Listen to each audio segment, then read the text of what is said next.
Oitava parte. Édipo, o caminho da compreensão.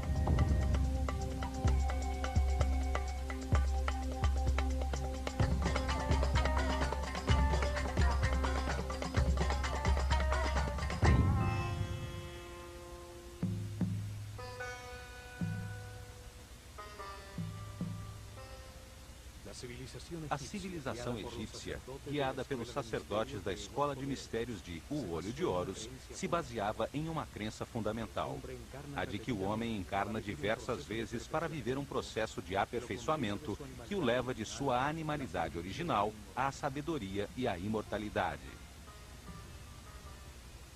Esse caminho evolutivo tem 7 fases, 7 níveis determinados pela sabedoria que já acumulou, pela frequência com que vibra e pela quantidade de energia vital que pode processar. A sabedoria alcançada, decorrência das verdades que comprovou em cada vida, permite-lhe passar cada vez mais tempo em um estado de paz interior e, com isso, aumentar aos poucos sua frequência de vibração.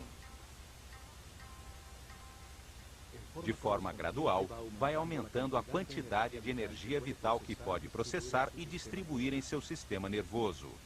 Cada vez usa um chakra mais alto entre os 7 localizados em sua coluna vertebral para captá-la, e sua aura ou campo eletromagnético pessoal vai crescendo proporcionalmente. As circunstâncias que o homem vive, os processos pelos quais deve passar, com o objetivo de evoluir e de adquirir sabedoria, foram estabelecidos por Deus de forma perfeita. Os egípcios acreditavam que a energia que flui de Deus e que se manifesta de diversos modos determina os processos a que cada espírito é submetido. O universo seria como uma fábrica de consciências, submetida a uma série de processos lineares.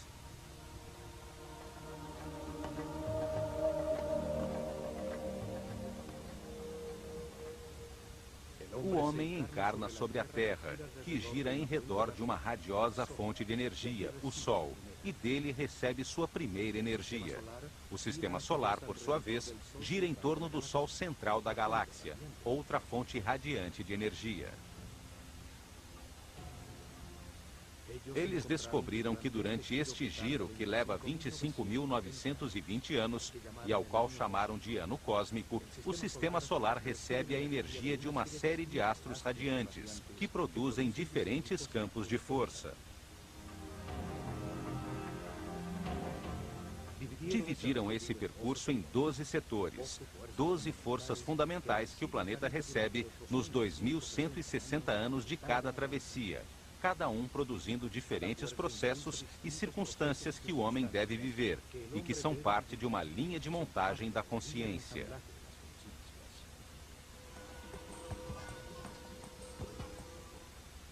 Chamaram de néters a estas energias dos céus. A cada uma das que iam identificando, davam um nome e uma figura simbólica. Assim, podiam reconhecer suas características e apresentar-lhes suas oferendas e referência. Em consequência, sua civilização estava orientada para os céus, e seus processos coletivos eram determinados pelos astros. Os sacerdotes sabiam que quanto mais energia de um dos fogos do céu, de uma das estrelas ou constelações, o homem recebesse, mais benefícios teria. Por isso, as estrelas que se situam sobre o eixo de giro do planeta, as estrelas polares que permanecem fixas no mesmo ponto durante milhares de noites, davam um tratamento especial.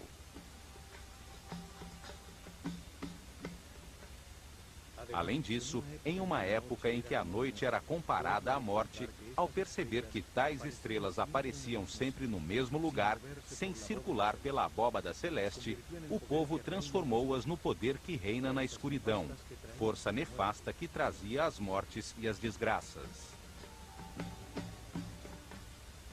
Esta série de forças que impulsionava os processos e eventos mais difíceis da vida eram comandadas por uma figura simbólica, a que chamaram de Set, raiz do Satã atual.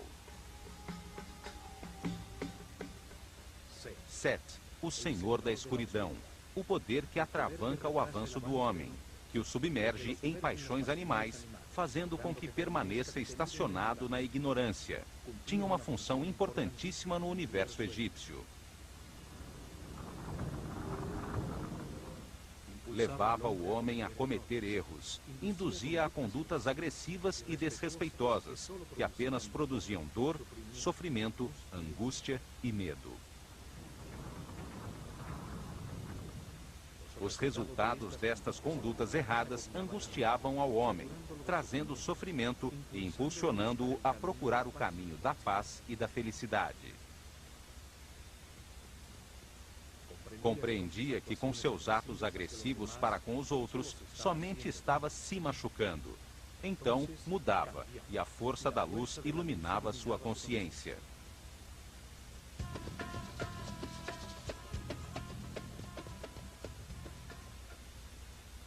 As forças que levavam o homem a mudar, a avançar em direção à cordialidade, à paz e ao entendimento, eram comandadas por outra figura simbólica, a qual chamaram de Osíris. Osíris é o Senhor da Luz, o poder que impulsiona o avanço do homem para a espiritualidade e a vibração no amor, ao longo de muitas vidas e circunstâncias difíceis. Neste universo de contrastes, de polos opostos, enfrentam-se Sete e Osíris, as forças da escuridão e da luz, para modelar a consciência do homem e levá-lo a entender a importância da neutralidade. A neutralidade não gera uma força oposta que faz perder energia. Antes, é a base da supercondutividade, um princípio físico que ainda está sendo descoberto.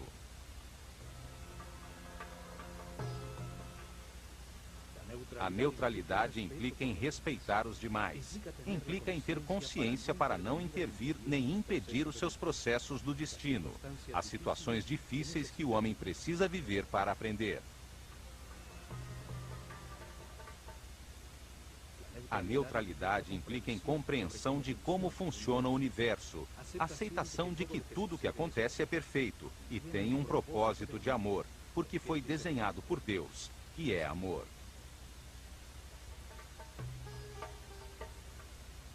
O ser humano atinge a neutralidade ao fim de seu giro de reencarnações, no momento que verificou na própria pele todas as verdades do universo, quando renasce em espírito e atinge a iluminação. Este momento é simbolizado por Horus, um falcão dourado que a tudo vê, tudo sabe, que voa sobre os contrastes e as limitações naturais do universo. Isso porque não apresenta resistência.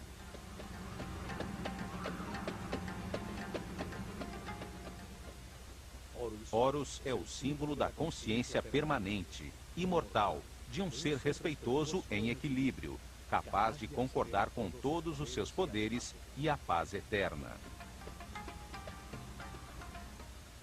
Este momento de equilíbrio é experimentado no planeta 4 dias por ano, os dias do equinócio de inverno e verão, quando o dia tem a mesma duração que a noite.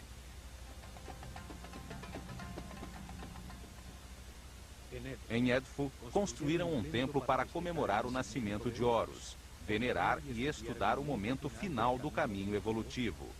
O templo tem seu eixo e seus pórticos orientados para o ponto no horizonte por onde surge o sol no equinócio de verão.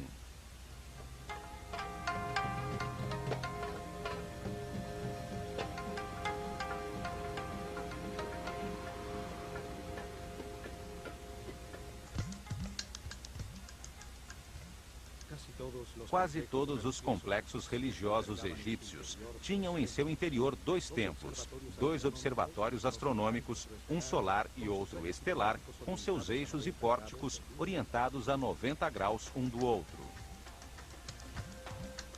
Isto permitia enquadrar simultaneamente a estrela que personificava a força fundamental venerada no templo e a fonte de radiação mais próxima do homem, o Sol. Isso nos dias que definiam as mudanças climáticas, as estações, os pontos em que mudava o meio ambiente de todos os seres da Terra. Em certos casos, como em Edfu e Dendera, um mesmo templo enquadrava com seus pórticos uma estrela brilhante que anunciava a saída do Sol por esse mesmo lugar um pouco mais tarde. Edfu e Dendera são dois templos irmãos, dois observatórios que se complementavam para registrar de forma precisa a abóbada celeste sobre o Polo Norte e o Polo Sul do planeta. As estrelas polares eram um ponto de referência para registrar qualquer variação na inclinação do eixo da Terra com relação ao Sol. Este ângulo é o que causa as estações, os solstícios e os equinócios, o clima do planeta.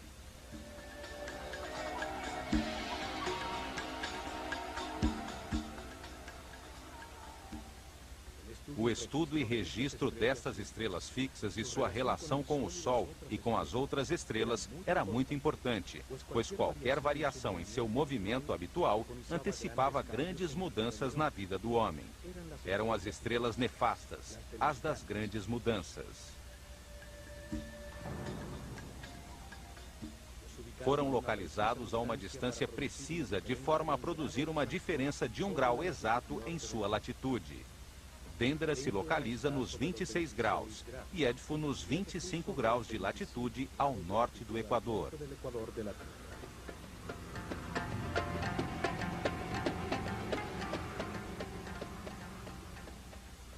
Assim podiam registrar facilmente o movimento do sistema solar pela galáxia, o que era fundamental para os sacerdotes, pois determinava a passagem pelas diversas constelações, pelas energias fundamentais que determinam o caminho evolutivo do homem.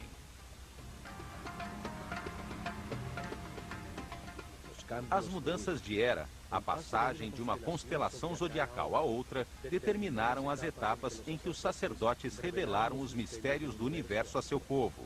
Mudaram a localização de sua capital imperial e até os nomes de seus faraós.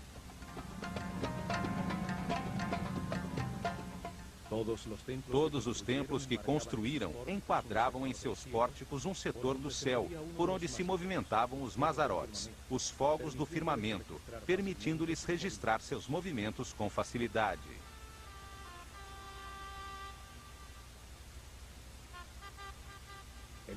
O templo de Horus em Edfu estava virado para o Polo Sul e enquadrava a estrela Canopus, enquanto que o templo de Hathor, em Dendera, enquadrava a estrela Alpha Draconis no Polo Norte. O templo de Horus em Edfu festejava seu nascimento no equinócio de verão, 3 meses depois. O templo de Hathor em Dendera festejava a renovação da vida, a fertilidade trazida pela inundação do Nilo no dia do solstício de verão.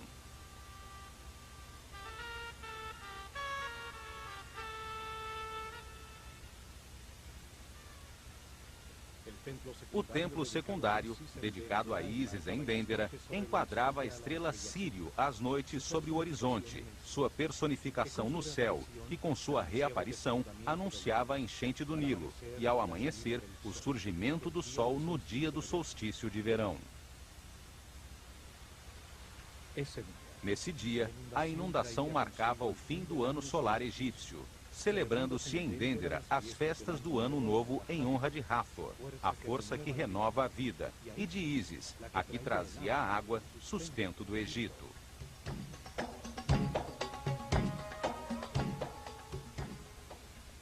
Três meses depois, o templo de Neftis em Edfu, do qual só existe a base, enquadrava o ponto do horizonte por onde aparecia a estrela Procyon, que anunciava o tempo de semear e, ao amanhecer, o surgimento do Sol no dia do equinócio de inverno.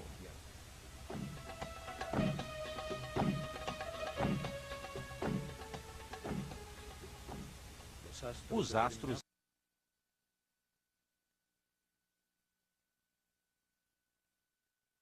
em 21 de abril, no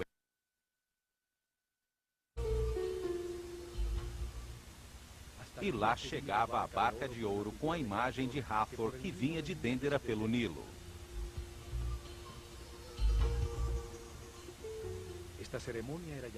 Esta cerimônia era chamada de Festival do Belo Encontro, quando Hathor, a força da vida, festejava em Édifo a culminação do processo que ela havia iniciado.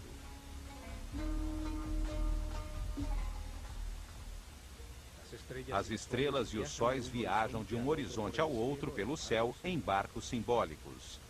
As imagens que estas estrelas representavam, como Hathor ou outro dentro de barcas de ouro, em procissões pelo Nilo.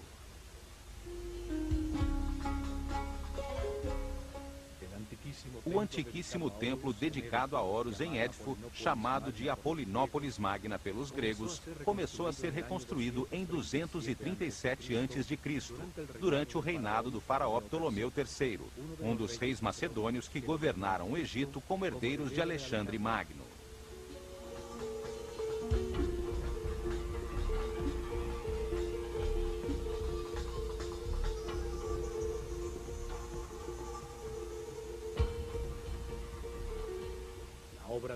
A obra durou 180 anos, terminando em 57.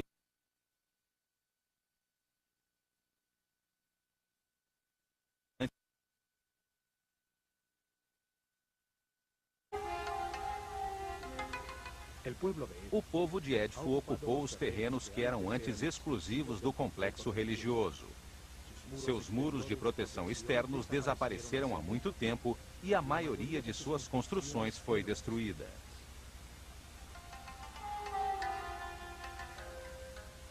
O templo principal, dedicado a Horus, o Falcão Dourado, permanece ainda intacto. Foi reconstruído pelos Ptolomeus, paralelo ao Nilo, no mesmo local onde existira um templo mais antigo.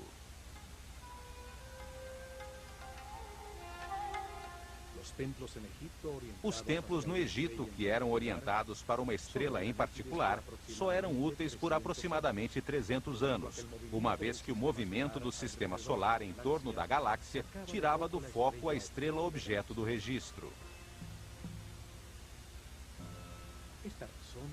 Por este motivo, desmontado e reconstruído com seu eixo ajustado em aproximadamente 4 graus.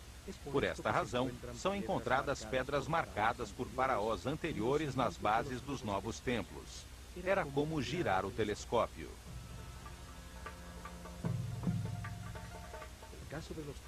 O caso dos templos solares é diferente, pois o ângulo entre o equador e a eclíptica, por onde o Sol se movimenta, muda somente 1 grau a cada 7.000 anos. Os templos solares enquadrados com o ponto do horizonte onde surge o Sol em uma data especial serviam por milhares de anos.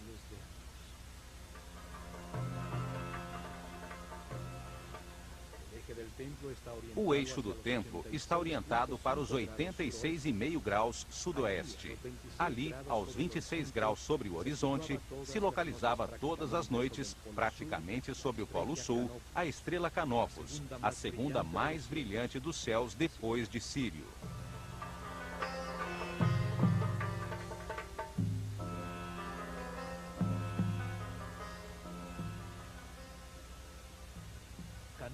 Canopus, Alfa Cariani, situa-se a 74 anos-luz da Terra e é a estrela mais brilhante da constelação de Carina, antes conhecida como Argo Navis, guia do navio Argos, no qual Jasão e os argonautas embarcaram para encontrar o vélo dourado.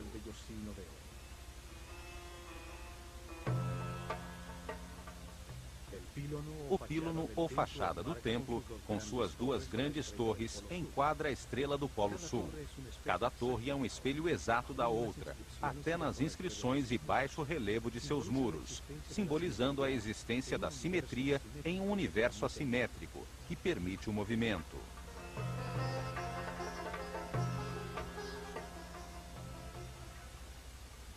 Na frente, a figura do faraó esgrime uma espada para os inimigos do Egito com um gesto ameaçador, em um símbolo recorrente desde a época de Nárnia.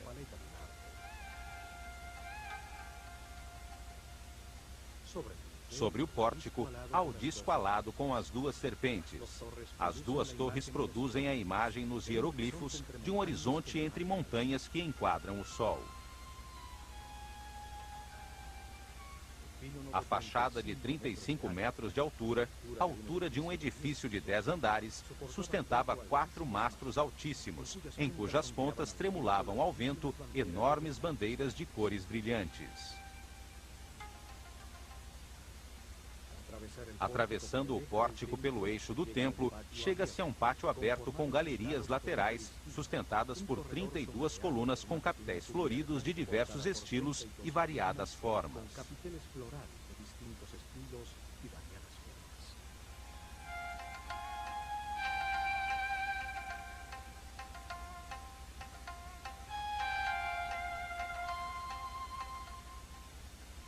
Na fachada interior do pílono, que se abre sobre o pátio interior, as imagens talhadas também estão dispostas simetricamente, como em um espelho, variando apenas as formas simbólicas sobre suas cabeças.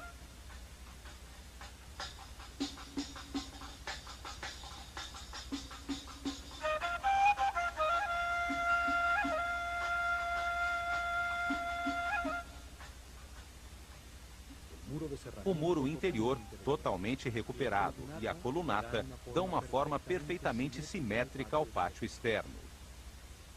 O equilíbrio do conjunto enche de harmonia o espaço onde os iniciados recebiam suas lições. As diferentes cenas talhadas em baixo relevo explicam o processo evolutivo do homem, suas relações com as forças dos céus, a luta entre o espírito e a matéria que permite que se encontre a verdade através dos opostos.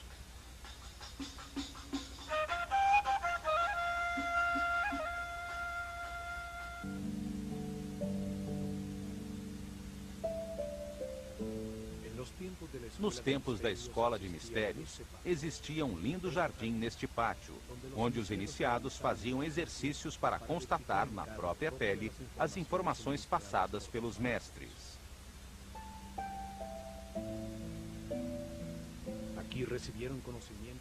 Aqui recebiam conhecimentos correspondentes ao seu nível de consciência.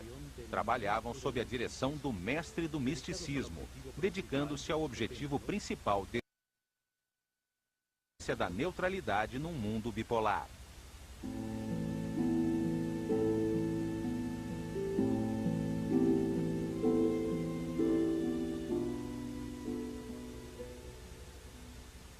Provaram que podiam levar sua consciência individual até a consciência universal. Entenderam a necessidade de um universo de contrastes que produzisse vivências, situações e processos que permitissem uma decisão livre. Cada vida permite que se experimente um lugar diferente, uma família diferente, diferentes condições de saúde e riqueza, diversas situações nas quais se pode cometer erros diferentes.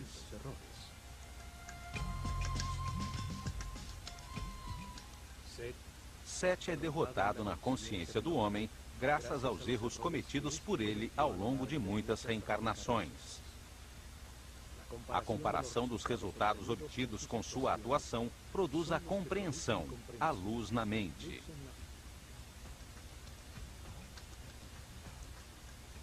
Experimentaram o princípio vital de outros seres e entenderam que existe somente uma grande consciência no universo.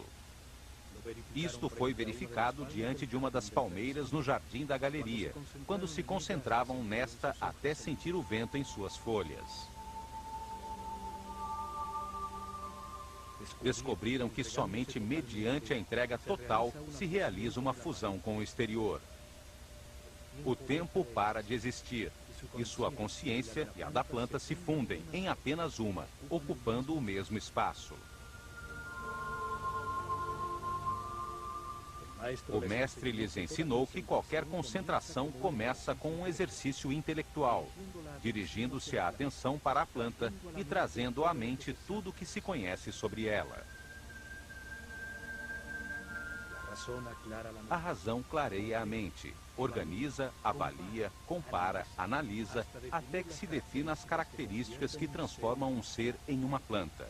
Descobriram que uma vez que se conhece tudo sobre o objeto da concentração, o trabalho intelectual termina. Nesse momento, passavam à segunda fase de concentração, usando a intuição e todos os sentidos como uma forma de percepção, a fim de sentir tudo o que a palmeira é, apalpando sua forma, observando sua cor, seu cheiro, seu sabor, escutando seu som interior. Na última fase, realizavam exercícios de concentração espiritual. Já não pensavam na palmeira, já não sentiam como ela era, mas como na consciência, o homem se converte em palmeira e consegue experimentar um estado de ser diferente do habitual.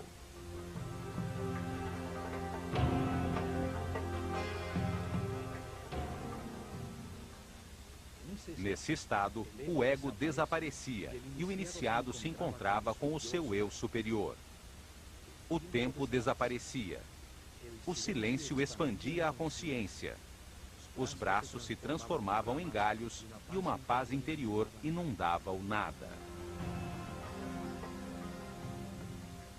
Desta maneira, neste pátio, puderam aumentar sua energia vital, sua frequência de vibração, reunidos com outros companheiros que tinham um nível de consciência similar, que se encontravam num estágio parecido no reino das reencarnações. A fachada interior, desde o pátio até o templo, é muito parecida com a fachada principal do templo de Dendera. Os planos e o desenho são muito parecidos. Os dois templos foram reconstruídos seguindo os planos de Imhotep, o arquiteto que construiu a pirâmide escalonada de Saqqara. O muro entre as colunas filtra a luz, permitindo que apenas um pouco desta entre no templo por sua parte superior aberta, facilitando a penumbra interior para a observação das estrelas. Duas grandes estátuas de Horus, como falcão, com a dupla coroa do Egito, marcavam a entrada ao salão chamado de Salão da Vida. Hoje só resta uma das estátuas de granito. Ao entrar no grande salão que os egípcios chamavam de Casa da Vida, sente-se uma mudança de temperatura imediata. Respira-se a paz nesse ambiente. 12 colunas impressionantes sustentam um elevado teto que nunca pôde ser decorado.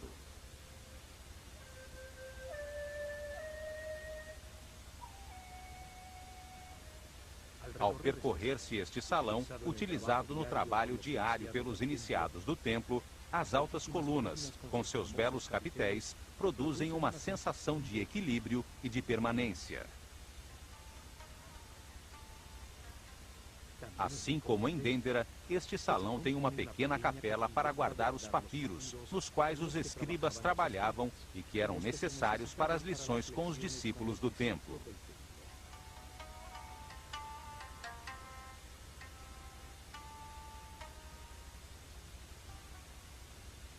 Os egípcios chamavam de Kabet, ou tempo da sombra escura, ao primeiro nível do caminho evolutivo, quando o homem é praticamente um animal, um desalmado sem sentimentos, sujeito a paixões descontroladas e às reações automáticas de seus instintos.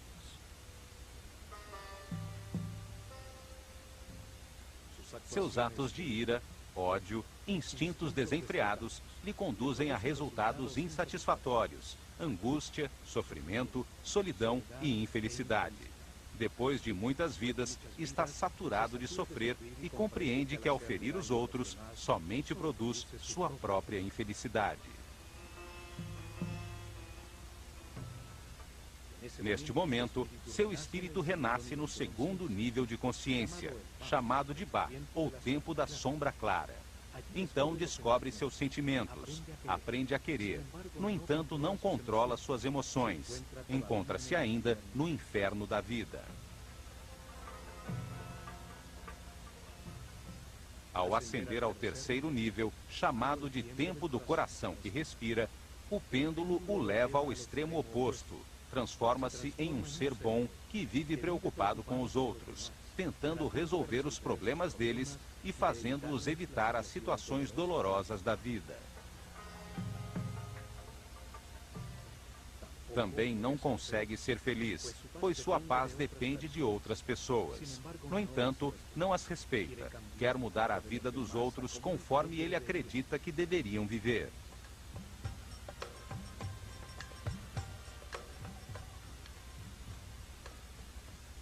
Esta atitude leva-o a confrontar seu sistema de crenças com o dos outros, pois não respeita as decisões que estes tomam. E quando se depara com situações difíceis para que aprenda, considera-as injustas, pois se vê como um ser bom que somente vive para os outros. Atravessando a porta do fundo, chega-se ao Salão das Aparições, assim chamado porque nele via-se, da penumbra de seu santuário, a brilhante estátua de Horus dentro de sua barca de ouro, usada nas procissões e cerimônias. A relação estreita do Templo de Horus com o de Hathor em Dendera fica patente na decoração das colunas que tem a imagem da deusa em seus capitéis.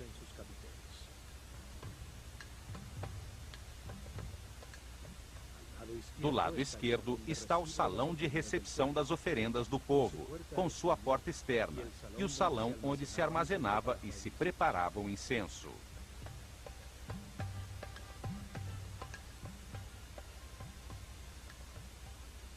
Do lado direito encontra-se o salão das purificações, usado pelos sacerdotes em seus rituais diários de limpeza, com a porta para sair para o lago e poço do templo. Os sacerdotes escolhiam seus discípulos entre os seres que manifestavam maior respeito pelos outros, maior sensibilidade, os que demonstravam ter, no mínimo, um terceiro nível de consciência. Forneciam-lhes informações e a forma de verificá-las pessoalmente. Eram guiados para que aprendessem a elevar seu nível de vibração. O trabalho começava pelo controle dos instintos, do medo da morte, do instinto de defesa e agressão. Eram submetidos a situações de extremo perigo. Aprendiam a confiar nos outros. Anos depois, o trabalho deles era controlar as emoções, os desejos e os prazeres. Compreender que o corpo é igual ao universo, só que em outra proporção. Para isso, passavam por templos como o de Kon Ombo, Philae, Der El-Bahri e Luxor. Chegavam então ao quarto nível de consciência, chamado de Sekken, onde com outros seres nascidos nesse nível eram dirigidos pelo mestre das medidas. Este lhes ensinava como o nome e o número determinam a forma de tudo que existe.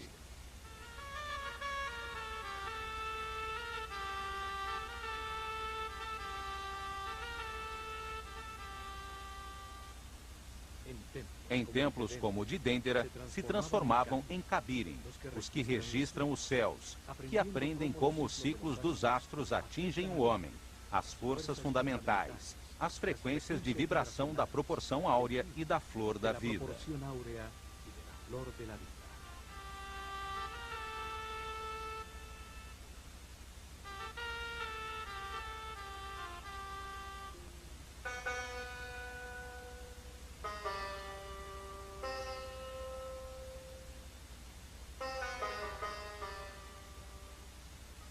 Depois do Salão das Aparições está o Corredor das Escadas, que tem um esquema exatamente igual ao de Dendera.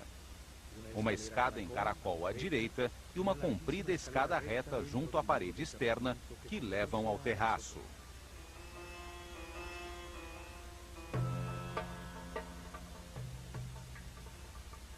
Pela escada em caracol, subia a procissão com a barca de Horus até o terraço do templo para aguardar a aparição do sol nos dias de equinócio, e pela escada reta ela descia.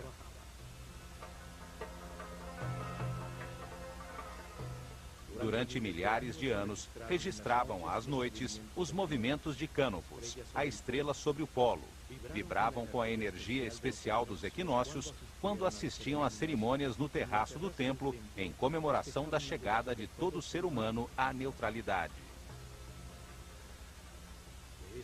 Deste salão em diante, já não podiam entrar os discípulos. Somente os sacerdotes de Horus atravessavam o corredor exterior e chegavam ao salão da Barca de Ouro, onde guardavam o santuário portátil usado nas procissões.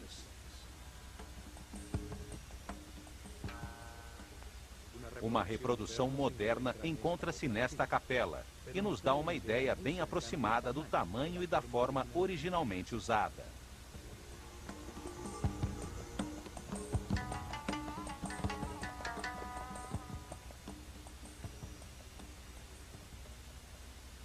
A antecâmara das oferendas também se comunica com a chamada Capela Pura, um espaço aberto onde as imagens simbólicas das forças fundamentais do universo eram expostas aos raios de sol para que renovassem sua energia.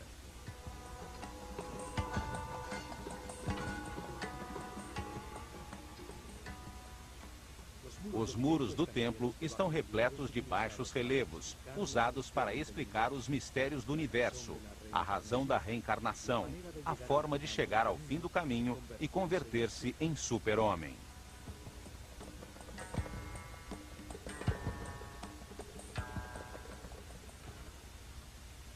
Neste mural, o faraó Ptolomeu IV, cercado por um sicamoro, a árvore da vida e outro símbolo de Hathor, recebe de Horus a palma com a lista da sua vida, as lições que deve viver em muitas reencarnações até atingir a iluminação.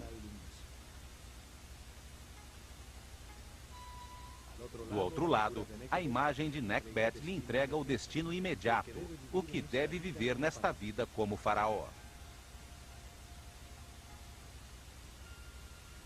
A civilização egípcia estava baseada na reencarnação como processo de aquisição e verificação pessoal das verdades do universo. O espírito do homem encarna para aprender com os resultados de suas decisões, transformando-se, aos poucos, em um ser flexível, sábio, até não ter mais nada a aprender nesta escala do universo e iluminar-se.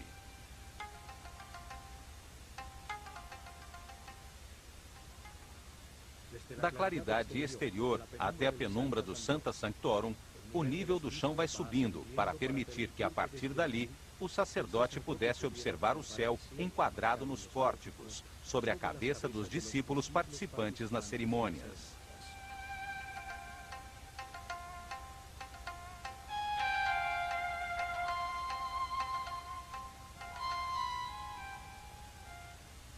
O santuário é um lugar independente dentro do edifício do templo.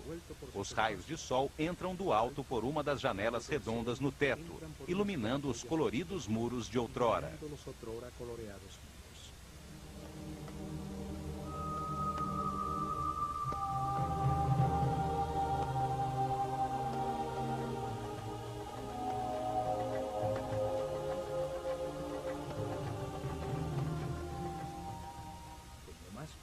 No lugar mais profundo e escuro do templo está o santuário onde se encontrava o Naos, a capela de granito que continha a imagem de Horus, símbolo do renascimento espiritual, da maestria, do momento em que o homem se transforma em super-homem. Este momento é representado pelo nascimento de Horus.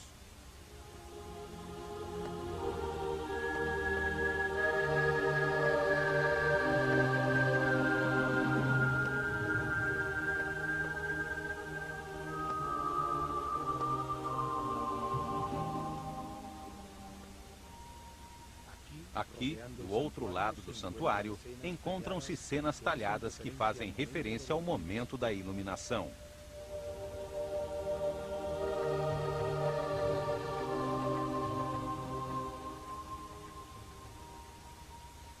A compreensão leva o pêndulo ao centro, transformando o homem em um ser justo, respeitoso, que aceita a perfeição de qualquer situação, mesmo as mais difíceis e dolorosas, pois produzem compreensão em quem as vive.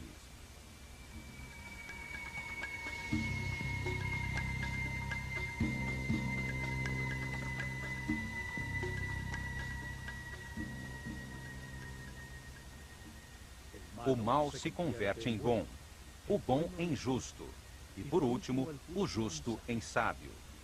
Nesse momento, chega a iluminação representada por Horus, quando se renasce a partir do espírito, terminando a onda de reencarnações desta escala do universo para continuar o caminho do aperfeiçoamento numa hierarquia mais elevada. O homem que nasce na carne, renasce no espírito. Assim termina sua transformação da animalidade original à espiritualidade eterna, de sua consciência temporária à consciência permanente, da mortalidade à imortalidade. O amor permanente em pensamento, palavra e obra, fruto destes entendimentos, faz com que o ego desapareça para sempre, e com ele, o ciclo de reencarnações.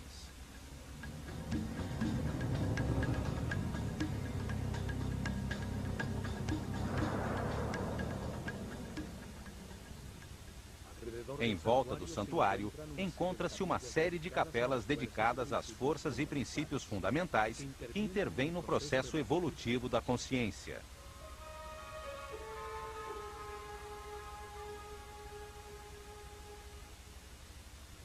Osíris tinha uma capela que era acessível ao povo que não podia entrar no templo. Pelos baixos relevos que enfeitavam o muro externo, era possível aproximar-se e colocar suas oferendas em um lugar próximo.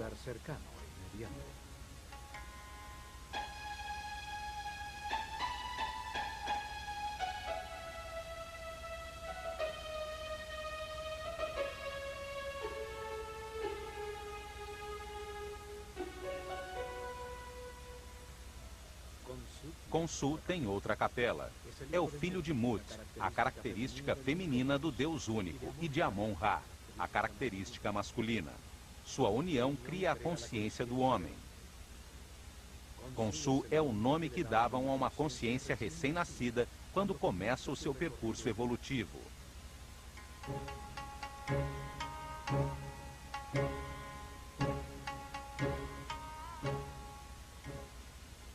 Amon-Ra, o Deus criador da consciência, tem uma capela com informações sobre o processo evolutivo, e as 9 forças fundamentais têm outra.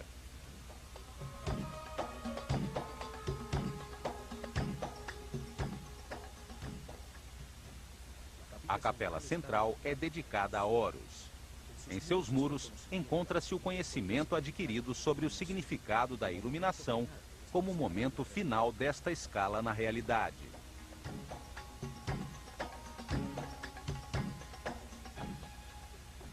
A este templo chegaram os iniciados no 4º nível de consciência. Outros poucos alcançaram o 5º nível, o chamado tempo dos Sahu.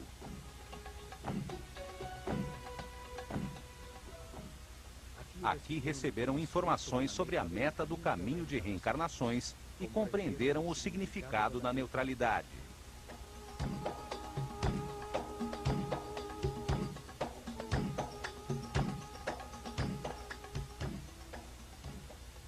Depois, seguiram em seu caminho de aperfeiçoamento.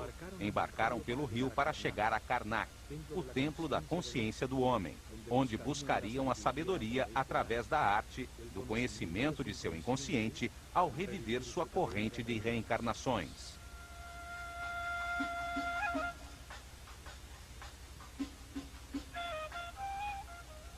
Foram vibrando em amor, certos de que, como todos os homens, algum dia renasceriam espiritualmente e chegariam à iluminação, abrindo a porta para a escala seguinte do universo.